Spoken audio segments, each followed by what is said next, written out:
अस्सलाम वालेकुम जी। तो बच्चों, कैसे हैं आप? ठीक ठाक हैं?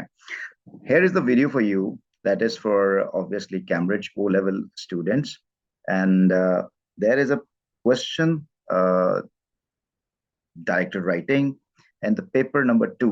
Since the syllabus has been changed, pattern has been changed, so this video is going to be very much helpful for you, that it will tell you how to solve your question. And here is the question that is called as directed writing, and what will be the question like? कैसा होगा ये question? ये question होगा ऐसा।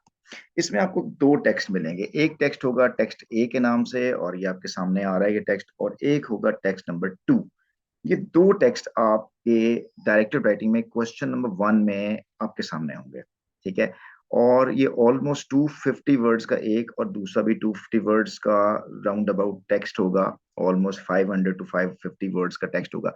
ये एक ही text होगा। Text से मुराद ये है एक पैसेज या एक आर्टिकल। तो ये जो आर्टिकल है ये एक भी दे सकता है और दो डिफरेंट आर्टिकल भी दे सकता है। अब अपने करना क्या है? जरी बात है कि इस आर्टिकल को पढ़ना भी एक टाइम टेकिंग प्रोसेस है, और ये थोड़ा सा उन बच्चों के लिए मुश्किल होगा जिनकी रीडिंग अच्छी नहीं है, जिनको इंग्लिश पढ़ के समझ में नहीं आती कि भाई ये लिखा क्या है। जब उसको समझ नहीं आएगी ये लिखा क्या है, उसको सॉल्व कैसे करेगा या आंसर क्या करेगा। तो for this they Cambridge wants from you to read and all that thing, so that you could get your comprehension level better. So uh, here are two texts for you. What do you need to do this? Here is the question. Question number one: write a magazine article. That is the part of specimen paper. That is why I have taken it as it is. To write a magazine article for young people. So this is your audience. You understand the terms and terminologies that is used by Cambridge. Then what does it mean by audience? Audience means for whom you are going to write it. So you have to write magazine article. Who is the writer? You are the writer.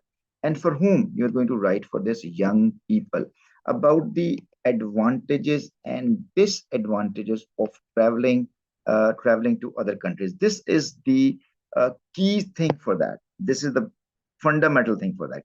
Key thing, or you can say that the main idea is that you have to focus on the advantages and disadvantages of traveling to other countries. That's the point. ये है वो main task जिसको आपने follow करना है। फिर वो कहता है कि in your article you should क्या करना है, आपने इवेल्युएट करना है। आपने क्या इवेल्युएट करना? The ideas and opinions in both text. जो दो बोथ टेक्स्ट के अंदर क्या कुछ किया हुआ है, इवेल्युएट करना है। किन को?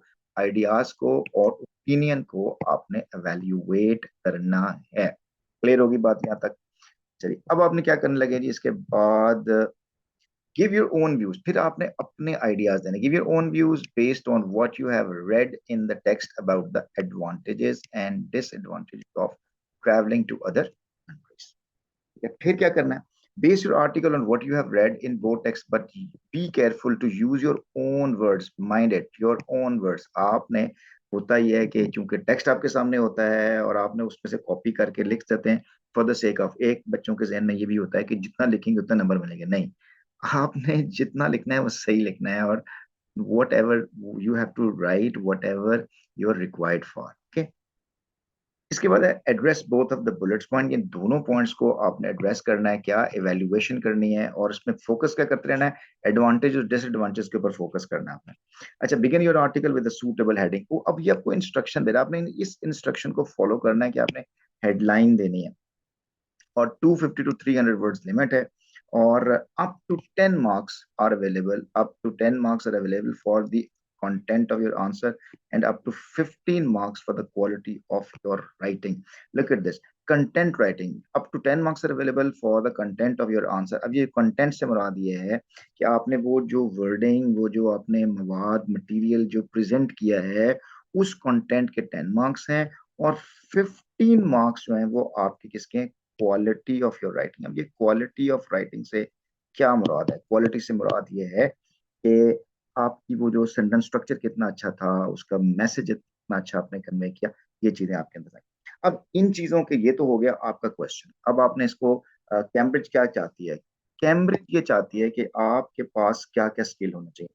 ये W1 है, राइटिंग वन टारगेट है आपका। राइटिंग वन टारगेट ये है कि आप आर्टिकुलेट कर सकें, क्या कर सकें, एक्सपीरियंस, जो भी आपने एक्सपीरियंस किया है उसको आप आर्टिकुलेट कर सकें, express what is thought felt and imagine कर सकें, और फिर ऑर्गेनाइज कर सकें and structure ideas and opinions for deliberate effect, ये भी आपको आना चाहिए।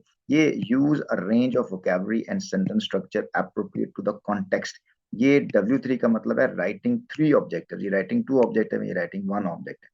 फिर ये है कि वो आपसे चाहते ही हैं कि आपको राइटिंग फोर ऑब्जेक्ट ये यूज आर रजिस्टर।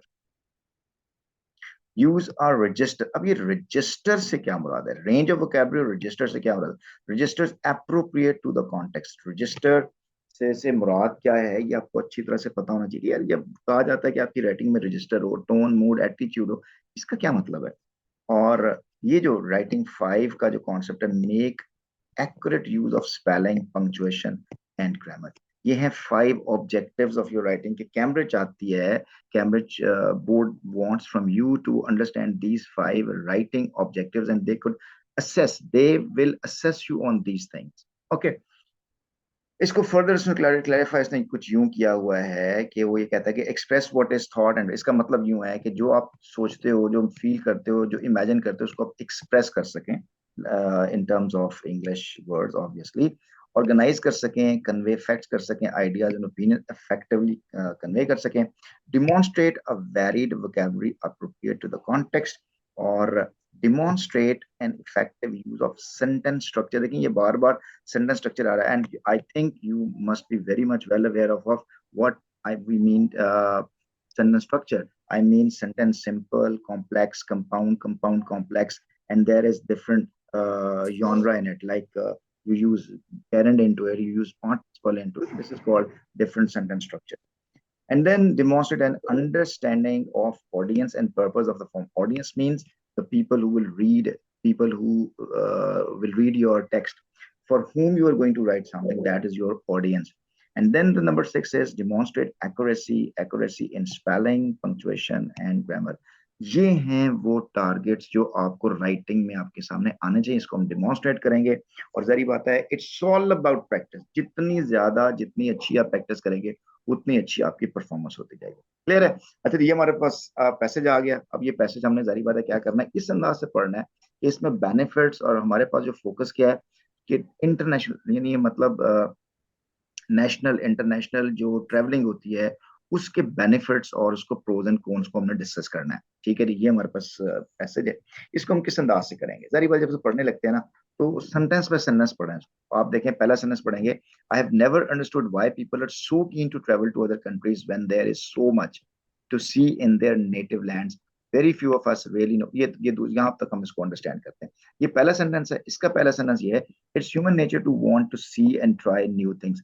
अब ये देखेंगे, दोनों पैराग्राफ इसके बिल्कुल उल्ट चल रहे हैं। एक किस्म का ये आर्गुमेंटेटिव ऐसे बन रहा है कि जिसमें यहाँ पे तो बताया never understood why people so keen to travel other countries, ये दूसरी कंट्रीज में क्यों जाते हैं उसको राइटर को समझ में नहीं आ रहा।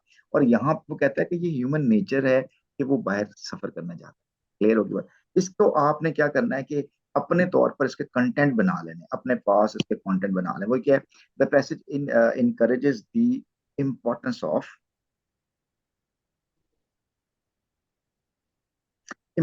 Exploring the local areas. यानी ये पैसेज क्या कर रहा है, इनकरेज कर रहा है। ये पैसेज तो ये सेंटेंस कह लें, encourage the importance of exploring the local areas to see much in their own native. जब नेटिव लैंड के ऊपर देखने के लिए बहुत है तो बाहर क्यों जाना है।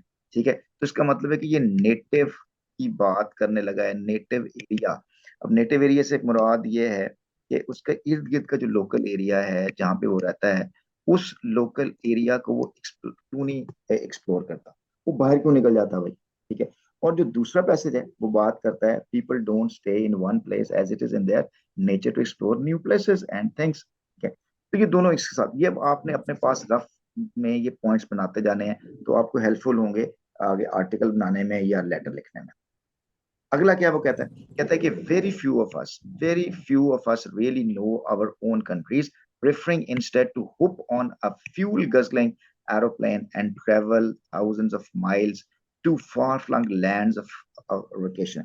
इसका क्या मतलब, वो क्या कहना चाहता है, उसका कहने का मतलब ये है कि many people prefer to visit far off areas and consume lots of fuel. ये जो लफ्ज लिखा हुआ है ना, instead of to hoop on a fuel guzzling aeroplane, आप देखें ये fuel guzzling aeroplane है, इसका ये टोन मूड बता रहा है, टोन और मूड उसका बता रहा है, कोई अग्रेसिव है, मतलब वो ये he feels that it is wrong to use aeroplane because it consumes lot of oil or or the petrol, so it consumes energy a lot.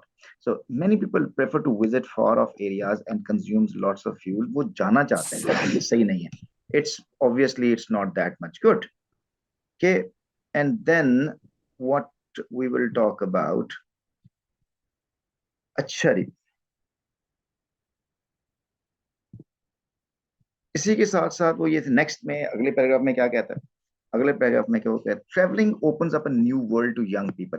बोलता क्या है कि जब आप ट्रेवलिंग करते हैं, नई वर्ल्ड देखते हैं, तो नए यंग पीपल के लिए एक नई दुनिया खुल जाती है. ठीक है ना. अब यहाँ पे राइटर कुछ और कह रहा है, यहाँ पे राइटर कुछ और, दोनों के अंदर फर्क है और आपने ये तो एनालिसिस करके बात बतानी.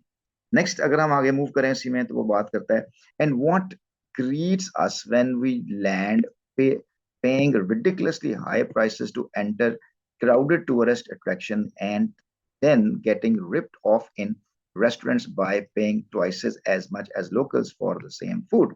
ठीक है. अब इसके ऊपर देखें वो किस बात को कहता है, अगर आप फॉरेन लैंड चले भी जाते हैं तो वो उसकी कॉस्ट बहुत अच्छी होती है, कॉस्ट बहुत ज्यादा होती है, और अगर आप रेस्टोरेंट के अंदर जाते हैं खाना पीना, तो वही रेस्टोरेंट वही खाना पीना जब आपके अपने घर में अवेलेबल है तो आधी प्राइस पे अवेलेबल है. क्लियर हो रही बात. तो ये जो चीजें हैं ना, ये आपको क्या करती हैं कि इसके लिए आपने वन वर्ड अपने पास नोट्स बना लेंगे. वो नोट्स कैसे बनेंगे, जैसे ये लिख देंगे, visiting foreign land is not only costly but also full of hassle and ado. अब ये है कि आप ना सिर्फ कॉस्टली बल्कि आपको बहुत सी इसके लिए वो क्राउडेड प्लेस होती हैं, आपको देश प्रदेश में मुश्किलात का सामना करना पड़ता है.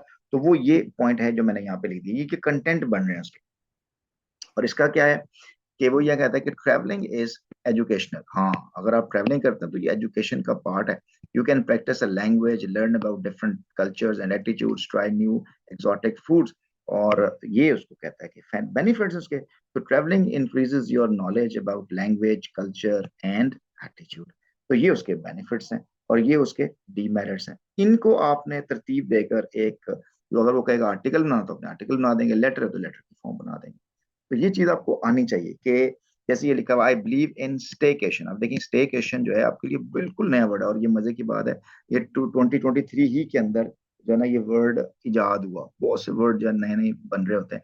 अब आपसे कोई पूछे कि स्टेकेशन का मतलब क्या है, तो you don't need to be afraid of, because the very next word after this dash it is given that what is written, that taking a holiday closer to home. If you have if you have some vacation and instead of going abroad you just avail that vacation and explore the areas near your home, it's mean you are talking about staycation. It's a new word. So what better way to understand your own country's history and tradition than by holidaying there and seeing them from for yourself. या तो इससे बेहतर और क्या होगा कि आप जो है वो जो है बाहर जाने के अपने इर्द गिर्द की को इंजॉय करें अपने एरिया को. तो इसको आप ऐसे लिख सकते हैं, staycation is the best way to explore one's country's history and tradition in vacation. आप ये भी आप लिख सकते हैं. ये इसका ये क्रक्स है कि वो ये कहना चाहता है. और इसका क्या है, इसका है, I went travelling after A levels and I can honestly say that it changed me as a person. I had to live on really tight weight. अब वो कहता है जी कि travelling to foreign countries can change your life at all. ये उसकी क्या बात कर रहा है, ये बेनिफिट्स की बात कर रहा है. किसके बेनिफिट्स की बात कर रहा है, इफ यू गो अब्रॉड, अगर आप फॉरेन लैंड की तरफ जाते हैं, ट्रेवल करते हैं, तो ये बेनिफिट्स हैं. और ये क्या कर रहा है, लोकल एरियाज ही को एक्सप्लोर करें, बाहर जाने की जरूरत नहीं है. ठीक है. तो ये डिसएडवांटेज की तरफ भी बात जा रही है. तो आप इसको, ये पॉइंट है आपके कंटेंट है, इसको आपने उठा के तो ऑर्गेनाइज कर देना. फिर इस तरह से ये जो इट, अब वो कहता है जी कि सीइंग फॉर योर्स. अब देखें, इट इज इको फ्रेंडली. क्या इको फ्रेंडली है, ये थोड़ा सा मैं कलर चेंज करता हूँ ताकि ये चीजें और क्लियर हो जाए. इको फ्रेंडली है मतलब ये फ्रेंडली एनवायरनमेंट है. Even more so don't use the car. आपको गाड़ी भी यूज नहीं करनी पड़ती. Why not try a combination of public transport, cycling, and even walking. If you are on a low budget, stay with friends and families. It is so easy for us to get bored and fail to appreciate where we live. I think about all the beautiful and interesting places you haven't seen that are waiting each easy reach. How many of अस, ये हम आगे पढ़ लेंगे। अब इसके अंदर वो क्या मेन बात कर रहा है, इस मेन बात के लिए ये वो कह रहा है, exploring and appreciating exciting places near your place is eco friendly. तो मतलब आपकी एनवायरनमेंट खराब नहीं होती है, आप मतलब ज्यादा जहाज नहीं चलाने पड़ते, या गाड़ियां नहीं चलानी पड़ती, आप साइकिल पे चले जाएं, पब्लिक ट्रांसपोर्ट इस्तेमाल कर लें, तो ये है कि आप जो है ना वो एक ये बेहतर आपके लिए फायदा होगा। लेकिन यहाँ पे वो क्या कर रहा है, कहता है I had to live on a literally tight budget but had opportunities to do amazing things and see places that are breathtakingly beautiful. कहता है हाँ बजट तो जरूर लगता है, पैसा तो टाइट होता है, लेकिन क्या होता है, आपको ब्रेथटेकिंगली ब्यूटीफुल सीन देखने को मिलते हैं। I also made lots of new friends among the way with different countries, नए दोस्त बनते हैं। We learned so much from each other, एक दूसरे से बहुत मिलने, एक जानने का मौका मिलता है, सीखने का मौका मिलता है। Mostly that we had for more similarities than differences। तो mostly we had far, हमें similarities नहीं है, differences ज्यादा होते हैं, लेकिन फिर भी सीखने का मौका मिलता है।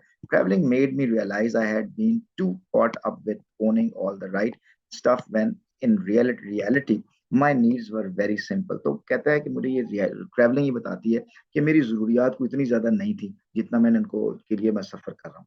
तो I now spend my money on experiences not thing. अब मैं तजर्बात पे चीजें पैसे लगाता हूँ, ना कि चीजों पर। Means experiences are more important than the things. ठीक है, इसको आप कैसे लिख पाएंगे शॉर्ट में? तो though it is expensive to visit far off lands, it proves very valuable in many terms like new friends and new experiences. ये इसका क्रक्स था जो मैंने यहाँ पे लिखा। क्लियर होगी? अच्छा जी, अब हमारे पास लास्ट में ये आ जाता है कि how many of us can claim that we really know where we came from. कितने लोग हैं जो बता सकते हैं कि भाई हम मैं इस एरिया से आया हूँ और इस एरिया के बारे में, आपको लाहौर के बारे में कितना पता है? जरी बात है, हमें शायद इतना ना पता हो उसके मुजाफात का, इसकी हिस्ट्री का, कि लाहौर की हिस्ट्री कितनी पुरानी है। यानी guess who can tell me कि लाहौर कितने साल, 100 साल पुराना है, 200 साल? एक तकरीबन आपको बताऊं कि ये जो दाता दरबार जो है, दाता अली हजवेरी रहमतुल्लाह अलैह, जो यहाँ पर मदफून है, इनको तकरीबन 1000 साल तो इनको हो गया हुआ है। तो यू कैन इमेजिन कि how old this city is और इसके अंदर क्या कुछ है। तो वो ये कहता है कि अपने लोकल एरियाज को आप एक्सप्लोर करें। Having a holiday with trips and historical sites and landmark of interest will allow you to gain knowledge about your own culture। आपको अपने कल्चर पर चलता है। So go on, have a great vacation and reduce your carbon footprint at the same. देखें ये कितना अच्छा लिखा है, have a great vacation and reduce your carbon footprint at the same time. अपने लोकल एरिया में ही रहिए और उसको एक्सप्लोर कीजिए, ना कि आप कार्बन फुटप्रिंट का क्या मतलब? मतलब जब आप हवाई जहाज पे जाते हैं तो कार्बन जो है ना इमिट होती है और उसके फुटप्रिंट ना बने, यानी एनवायरनमेंट को खराब ना करें। ठीक है, तो इसके लिए अब क्या वो मेन पॉइंट बनाएंगे, visiting local areas and getting information about your own culture is far better than moving around the world and consuming carbon. Visiting local areas and getting information about your own culture is far better than moving around the world and consuming carbon। ठीक है, ये बात होगी, ये इतनी बात कही है उसने, ये कंटेंट है हमारा। तो इसमें क्या होगा कि traveling taught me that you don't have to pay watch to the sunset, enjoy great company, hike through a forest, and you can survive with what you can carry on your back. It made me grow up and it helped me become a much nicer person. And well, I'd advise all young people to get out and see the world. It's smaller than you think। वो कहता है कि आप दुनिया की सैर को निकले, और ये कहता है नहीं, अपने अपने एरिया में रहिए। देखिए कितना कंट्रास्ट और कितनी चीजों को अब आपने ये कैसे कहना चाहता है। Touring foreign countries helps you find reliable friends, it teaches you how to be a responsible and better person। ये काम की बात है। क्लियर हो गया? अब आपके पास पॉइंट्स आ गए हैं, इन पॉइंट्स को आपने सेपरेटली लिखा हुआ है। इनको लिखने के बाद आपने एक उनको तरतीब दे देनी है, और तरतीब देते हुए जरी बात है वो लैंग्वेज का ख्याल रखना है, सुनना स्ट्रक्चर का ख्याल रखना है, ग्रामर वगैरह बहुत अच्छी होनी चाहिए आपकी। ये क्वेश्चन आप उस वक्त तक नहीं सॉल्व कर सकते जब तक आपके पास रीडिंग स्टफ नहीं है। आपको ये नहीं पता चलेगा ये मैं क्या पढ़ रहा हूँ, और फिर आप इसको किस अंदाज से लिख रहे हैं, उसके बगैर कैसे लिखेंगे आप? समझ रहे हैं मेरी बात को? चलो जी, अब मैंने आपके सामने एक लिखा लिखाया एक मटेरियल आपके पास तैयार है कैसे लिखना है, क्योंकि वो उसने कहा जी बताएं इसका टाइटल दें। तो टाइटल हमने कुछ ऐसे दिया कि क्या लिखा हुआ है, टाइटल टाइटल लिखा हुआ है exploring the pros and cons of local and international travel. आप इसकी हेडिंग वो भी दे सकते हैं, उसने क्योंकि मैं मेन पूछा था एडवांटेजेस एंड डिसएडवांटेजेस का पूछा हुआ, तो आप ये लिख सकते हैं कि advantages and disadvantages of local and international travelling. ठीक है, तो ये आपका टॉपिक हो सकता है। तो अब आपने इस टॉपिक के अंदर चूंकि आपने आर्टिकल लिखना है, तो आर्टिकल में आपकी जो लैंग्वेज है, जो आपका स्ट्रक्चर है, जो आपकी सिस्टम है, वो बिल्कुल भी मतलब एक जबरदस्त तरीके से होना चाहिए, हैपजेड नहीं होना चाहिए, ऑर्गेनाइज्ड होना चाहिए। तो वो हम देखते हैं, द फर्स्ट टेक्स्ट देखें क्या लिखा हुआ है, passionately champions exploring one's own country, advocating for staycations. It argues that many miss out on the treasures within their homeland. The merits one clear. क्या the merits are clear? क्या है? A deeper connection to one's culture, cost saving, and reduce environment impact. A compelling proposition in today's sustainable world. ये पूरा जो पहला text है उसका मैंने एक पैराग्राफ के अंदर ये सारी चीजें लिख दी हुई है, क्या कहना चाहता है। On the other hand, the second text celebrates क्या करता है, the joy of international travel. It underscores का मतलब highlights होता है, importance बातों को highlight करने को कहता है। The human desire for new experiences, the educational value of travel, and the personal transformation it can bring. अब आपने लिखना, the advantages of travelling abroad are undeniable, it offers, वो जो सारी बातें उसमें लिखी हुई हैं। फिर however there are potential disadvantages भी हैं। International travel can be expensive particularly when faced with crowded tourist spots and elevated prices. The environment impact of long haul flights is genuine concern in our environmentally conscious area. तो अब आप इसको, मैं इसको stop, इसको pause करें, इसको पढ़िए, देखिए कि ये किस अंदाज से मैंने लिखा है। If I can write like this, you can also right like this. और ये कोई फाइनल टर्म नहीं है कि बस आपने वैसे ही लिखना है, ठीक है। You can bring lots of changes into it, you can bring lots of variety into it, और आपके अंदर इसमें इडियोमेट्रिक एक्सप्रेशन और बहुत से कुछ लिया जा सकता है। यही तो मतलब लैंग्वेज की होती है, ठीक है। तो this is how you can write it. अब देखें, इसके अंदर आपने कोई चीज इस तरह की और लिखने की जरूरत नहीं है, पैराग्राफिंग की हुई है, स्टार्ट कनेक्शन। इसके अंदर एक चीज जो थोड़ी बहुत मुझे लगता है कि हमसे मिस हुई है, वो कनेक्टर्स हैं, जिसको लिंकिंग डिवाइसेस कहते हैं। How ever, more over, on the other hand, कुछ लिखे हुए हैं, लेकिन आप इसको और ज्यादा जो है वो लिख सकते हैं। अच्छा, सपोज अगर वो कहे कि नहीं जी आप जो है वो लेटर लिखें, किसी चीज को कहे, अपने दोस्त को क्या कर दें, लेटर लिख दें। अच्छा, कोई बात नहीं, लेटर लिख देना आपने, वो सिर्फ ये लिखना है, डियर फ्रेंड्स ने। अब आपने यहाँ पे डियर के बाद नाम नाम लिख देना, ये मैंने आपको वैसे ब्रैकेट में लिखा है, आप लिखते हैं डियर अहमद लिख देते हैं आप, डियर अहमद, और यहाँ पे कॉमा लगाते हैं, इतना ही लिखना। और आपने कोई एग्जामिनेशन हॉल नहीं लिखना, एग्जामिनेशन हॉल सिटी एबीसी और ये वो, नो नीड फॉर इट, क्योंकि उसने डिमांड नहीं की है। तो अगर वो कहे कि हाँ जी राइट योर एड्रेस, तो फिर आप लिखें, अदरवाइज लिखने की कोई जरूरत नहीं है। आपने डियर अहमद लिख दिया। अब इसका देखें, रजिस्टर्ड चेंज है। रजिस्टर से मुराद होता है रेंज ऑफ राइटिंग स्टाइल, मतलब फॉर्मल से इनफॉर्मल किस रेंज पे चले गए वो आपका रजिस्टर होता है, ठीक है। तो देखिए, I hope this letter finds you well. I wanted to share with you some thoughts on the advantage and disadvantages of both local and international travel, inspired by articles I read recently. देखिए, अब इसमें tone ही different है। वो जो पिछला जो article पढ़ा आपने, उसकी टोन डिफरेंट थी, स्टाइल डिफरेंट था। ये चीज मेरे बच्चे आपने सीखनी है, और जारी बात है ये प्रैक्टिस के बगैर तो नहीं होती है। इस तरह से in one of the text I came across the author passionately advocates for exploring one's own country and embrace the concept of staycation.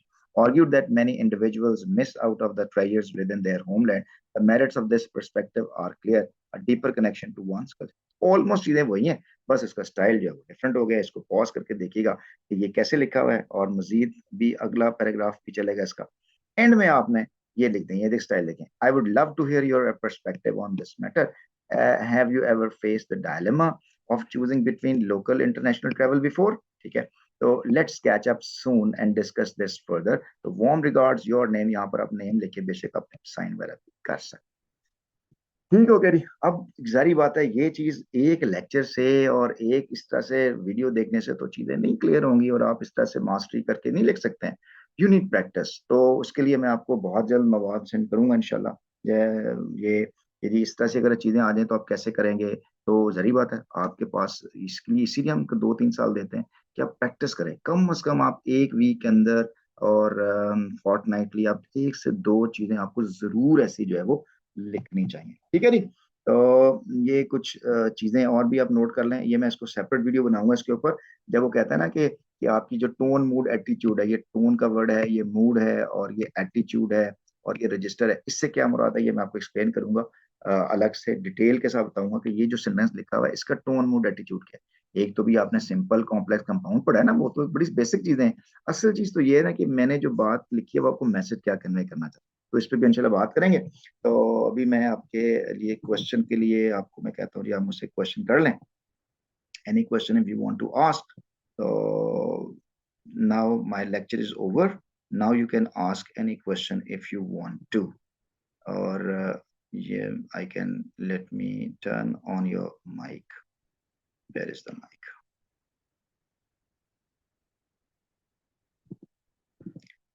J class. Now you can ask any question if you want to. Is there any question? Ahmed Tariq, what is the difference you felt now? Yes, sir.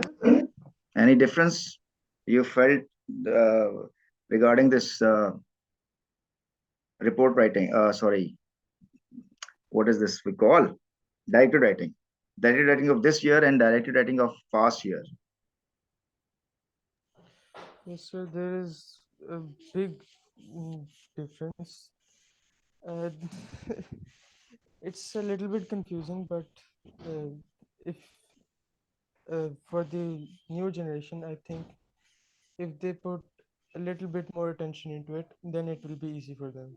You do you think that without any preparation or without any practice you can solve this question? uh, the previously it was very simple. You people were given the situation and everything was given. You just need to put down those words and all that, but here you need to do so many things. Even reading itself is the biggest task. Reading itself is not easy. What do you think?